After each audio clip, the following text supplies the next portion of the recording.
Want to create different user accounts on your Mac? Maybe have one for work use and another for personal use? Or have separate user accounts for different members of your household? What's good, everyone? I'm Dave, and in this video, you'll learn how to create additional user accounts, learn how to remove user accounts, and learn how to use fast user switching to switch between those different accounts on your Mac.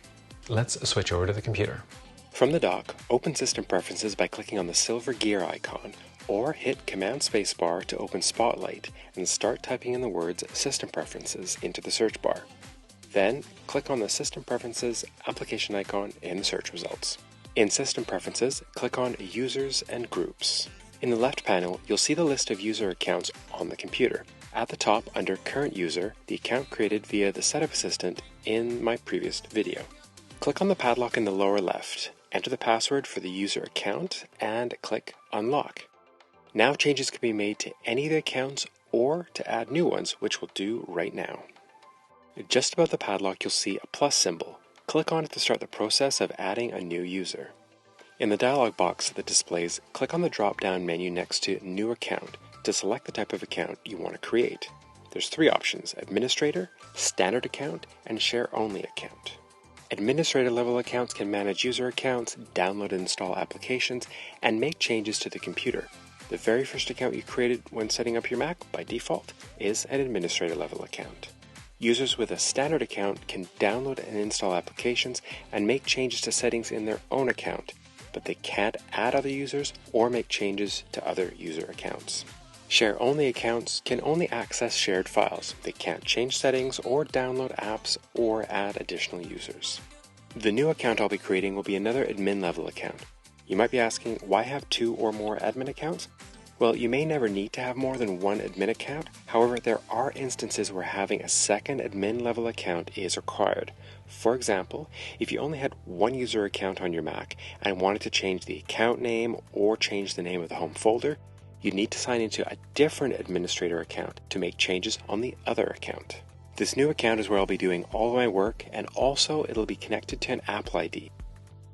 The admin account I'm in right now, which I created when I set up the Mac, won't be connected to an Apple ID and will only be used periodically. Details entered into the full name field will become your display name, which you'll see in places such as the login screens and the fast user switching menu. Here you could use your first name and last name, your initials, a nickname. It's up to you, and whatever you enter can also include spaces.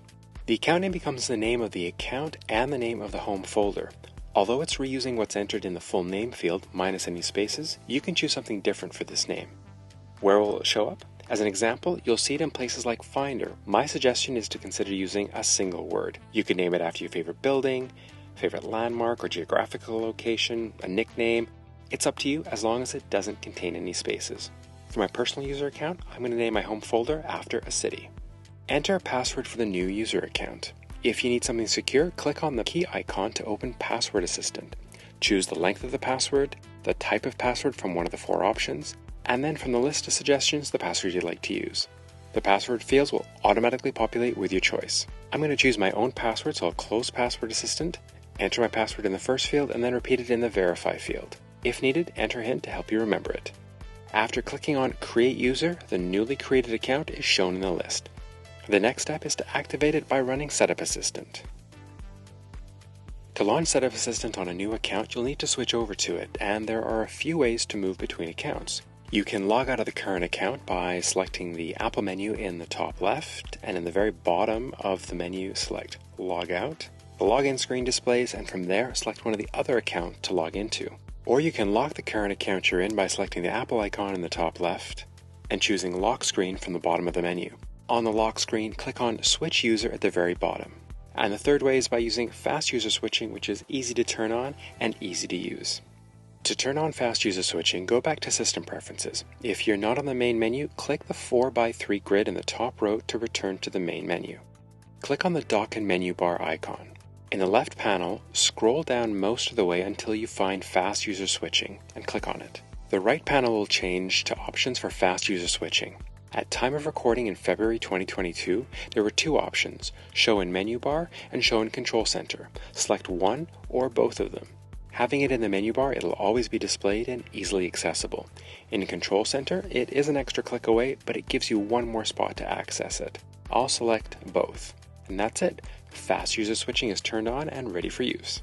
Let's close System Preferences for now by pressing Command Q, and we'll switch over to the newly created account to launch Setup Assistant and get the new account activated. From the menu bar, click on the Fast User Switching icon and select the new account from the list of users. When the login screen displays, enter the password for the new account. Once you're in Setup Assistant for the new account, things might look a little familiar.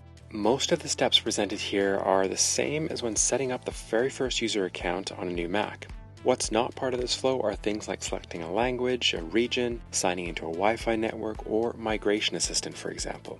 The first step in Setup Assistant is selecting one of the 4 accessibility options. If none of them are applicable to this new user, or if you'd like to set them up later in System Preferences, click on Not Now in the lower left. When Apple needs to use your personal information to set up or enable features or services, or personalize something for you, this icon will display. From here, you can also learn more about Apple's data and privacy policy. Click on Continue. On the next step is Apple ID. You can enter your Apple ID credentials, or if needed, create your Apple ID account from here. If you do decide to sign into your Apple ID, enter the email address and password for your account, then accept the terms and conditions to proceed through this step. You'll see the Setting Up iCloud screen as it tries to connect to your account. This may take about 30 seconds to a minute to complete. On the Enter All Password step, enter the password for this user account on the Mac, not your Apple ID password, to finish up signing in to your Apple ID account. On the Analytics step, you can decide whether you'd like to share the usage data from this account with Apple and app developers to help them improve their software and their services. Personally, I don't enable this.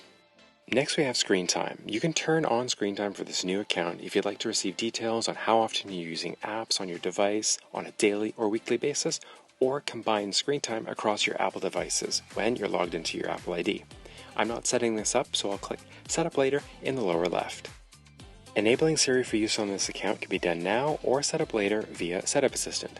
To set it up now, follow the on-screen prompts by selecting a voice, saying the phrases shown on the screen, and clicking Continue on the lower right once setup is ready.